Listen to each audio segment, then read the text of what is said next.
অত্যন্ত পরিচিত নাম রাহুল রায়। রাহুল বাবু, TV9 বাংলায় আপনাকে স্বাগত। নমস্কার। আপনার একটা গৌরবোজ্জ্বল শিল্প পরিবার বেঙ্গল ল্যাম্পের রায় পরিবারেরই সন্তান রাহুলবাবু, ফলে তার রক্তে শিল্প থাকবে, এটা খুব স্বাভাবিক। এই আমেরিকায় আপনার শিল্পের পথ চলাটা ঠিক কীরকম ছিল? প্রথমে যা হয় আর কি, কোনো ব্যবসায় নামতে গেলে রোড ইজ বাম্পি, কিন্তু যেটা আমি মনে করি, যদি আপনার ডিটারমিনেশন থাকে, রেজলিউটনেস থাকে, এবার দৃঢ়তা থাকে, তাহলে অনেক রক যেগুলো আসে তাদেরকে ওভারকাম করা যায়।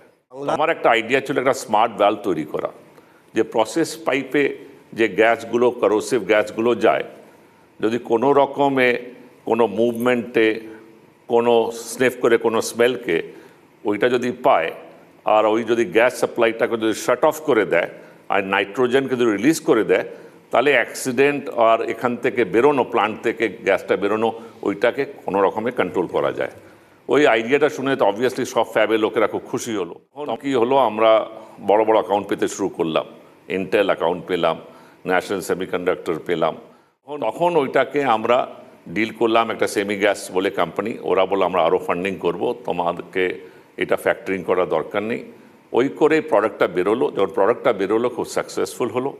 তো কীভাবে অটোমেট করা যায়, কীভাবে এটা নলেজ এক্সপ্যানশন হতে পারে, কোথায় কস্ট সেভিংস হতে পারে, কোথায় ওয়েস্ট সেভিং হতে পারে, ওগুলো চোখগুলো আমার একদম যেটা বড় হয়ে যায়। আর তখন আমি অনেক জায়গায় শুনলাম, অনেক লোকেদের সাথে আলাপ শুরু হলো। পয়সা যখন পকেটে আসে তখন অনেক ব্যবসাদারের সাথে আলাপ হয়।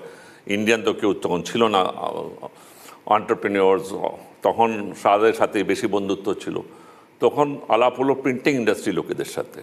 20-25% ইঙ্ক ওয়েস্ট হয়, আর তারপরে যদি ওইটা কাস্টমার রিজেক্ট করে দেয় পুরোটাই লস হয়।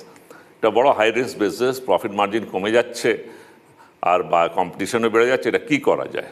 তো আমি প্রসেসটা বুঝতে এটা বুঝলাম কি, এটাকে যদি কোনো রকমে এই ফর্মুলাগুলো বুঝলাম, কালারের স্টাডি করলাম, কত রকমের প্যান্টোন কালার হয়, কোন কালার মিলে কি হয়, ওইটাকে একটা অ্যালগোরিদম দিয়ে ফর্মুলায় বেঁধে ওদেরকে রেসিপিটা দিলাম।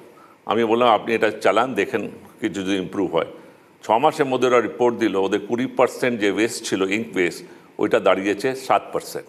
ইন্ডাস্ট্রিতে প্রায় 15-16% যদি সেভিংস বটম লাইনে আসে, তো ওর দাম, ওর ভ্যালু অনেক বেড়ে যাবে। আর যেটা আমি করব সেটা অন্য কেউ যদি না থাকে, আমার কম্পিটিশনটাকে কী করে এলিমিনেট করা যায়।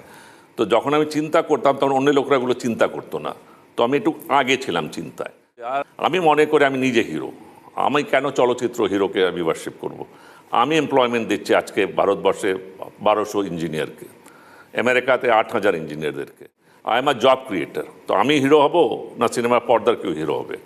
তো এই যে নিজের মধ্যে একটা বিশ্বাস, হিরো আমি ফিলান্থ্রপিস্ট, আমি 80% ডোনেট করে দিয়েছি, তো আমার থেকে বড় হিরোকে। HR-কে বললাম ব্যাঙ্গালোর যা মাইনে দেয়, আমি ওর থেকে বেশি মাইনে কলকাতায় দেব। তুমি খালি বেঙ্গলেই না, এই অ্যাডটা পুরো ভারতবর্ষে দাও।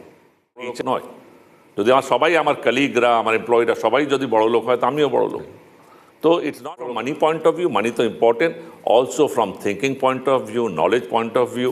এই সবকে মিশ্রণ করে আমি ভাবি কি I am a very happy and a very successful man.